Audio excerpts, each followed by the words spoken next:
Good morning. This week we've been reading poems in celebration of April being Poetry Month. On Monday we listened to poems that have rhythm and rhyme. On Tuesday we listened to poems that made us use our five senses: seeing, hearing, smelling, taste, and touch.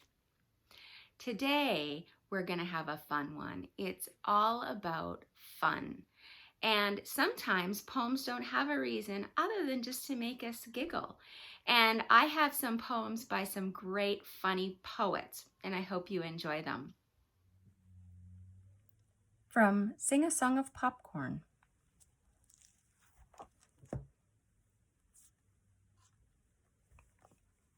The Spaghetti Nut by Jack Perlitsky. Eddie, the spaghetti nut, courted pretty Nettie Cut. They wed, and Ed and Nettie got a cottage in Connecticut. Eddie said to Nettie, "Hot spaghetti I've just got to get." So Nettie put it in a pot and cooked spaghetti hot and wet. Nettie cut spaghetti up for Eddie in Connecticut.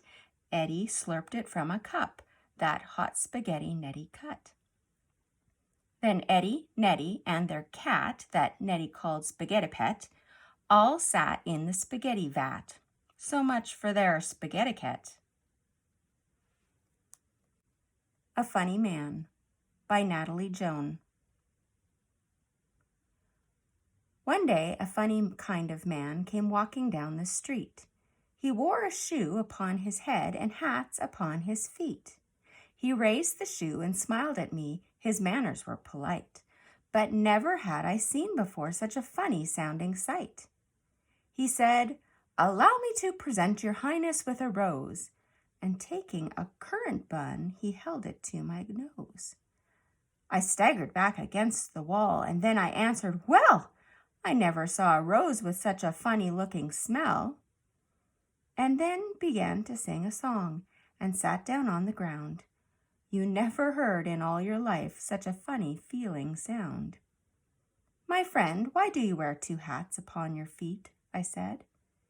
He turned the other way about and hopped home on his head. Shel Silverstein is a famous American poet, and I have a couple of his books that belong to my family. We enjoy it so much that our books are missing the dust jackets. One is called Everything on It, and the other is called Where the Sidewalk Ends. And they are full of not just funny poems, but funny drawings. Shel Silverstein's poems almost always have drawings, and the drawings add a little bit of extra detail, so you have to read the pictures, not just the words. Let's read a few. For the world's record, we made the world's longest hot dog, and now it's finally done. We realize nobody's baked the world's longest bun. Clock ends. Sarah Cynthia Sylvia Stout would not take the garbage out. Sarah Cynthia Sylvia Stout would not take the garbage out. She'd scour the pots and scrape the pans, candy the yams and spice the hams, and though her daddy would scream and shout, she simply would not take the garbage out. And so it piled up to the ceilings, coffee grounds, potato peelings, brown bananas, rotten peas, chunks of sour cottage cheese. It filled a can. It covered the floor. It cracked the window and blocked the door with bacon rinds and chicken bones, drippy ends of ice cream cones, prune pits, peach pits, orange peel, gloppy glumps of cold oatmeal, pizza crusts and withered greens, soggy beans and tangerines, crusts of black burned buttered toast, gristly bits of beefy roasts. The garbage rolled on down the hall. It raised the roof. It broke the wall. Greasy napkins, cookie crumbs, globs of gooey bubble gum, cellophane from green bologna, rubbery, blubbery macaroni, peanut butter caked and dry, curdled milk and crusts of pie, moldy melons, dried up mustard, eggshells mixed with lemon custard, cold French fries and rancid meat, yellow lumps of cream of wheat. At last the garbage reached so high that finally it touched the sky. And all the neighbors moved away, and none of her friends would come to play. And finally, Sarah Cynthia Stout said, "Okay, I'll take the garbage out." But then, of course, it was too late. The garbage reached across the state, from New York to the Golden Gate, and there, in the garbage she did hate, poor Sarah met an awful fate that I cannot right now relate because the hour is much too late. But children, remember Sarah Stout and always take the garbage out.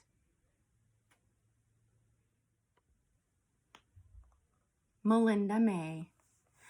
Have you heard of tiny Melinda May who ate a monstrous whale? She thought she could. She said she would, so she started in right at the tail.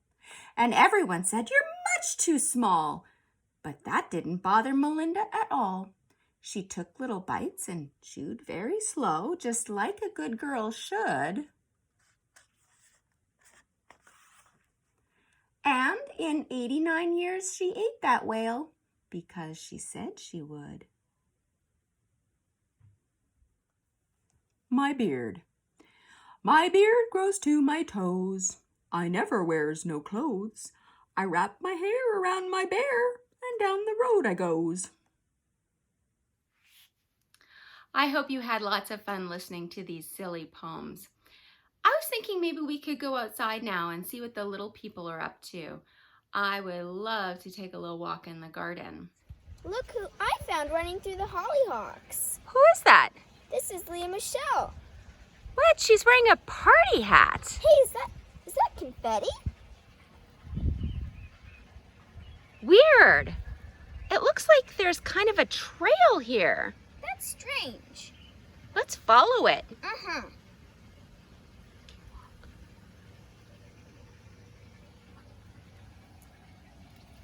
Oh, look, it's going towards the lavender.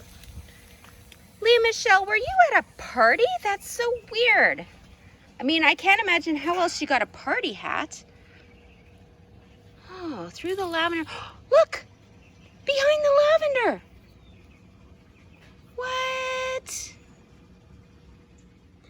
So I'm taking a closer look now, and it's kind of a weird thing. I was like looking at all the details here, and so I noticed there's a bunch of animals and they're all wearing party hats. So that definitely is where Leah Michelle got her party hat. And there's confetti on the ground too. So that's the other thing that makes me think she was visiting here. And look at every single animal has a party hat. How many party hats do you see?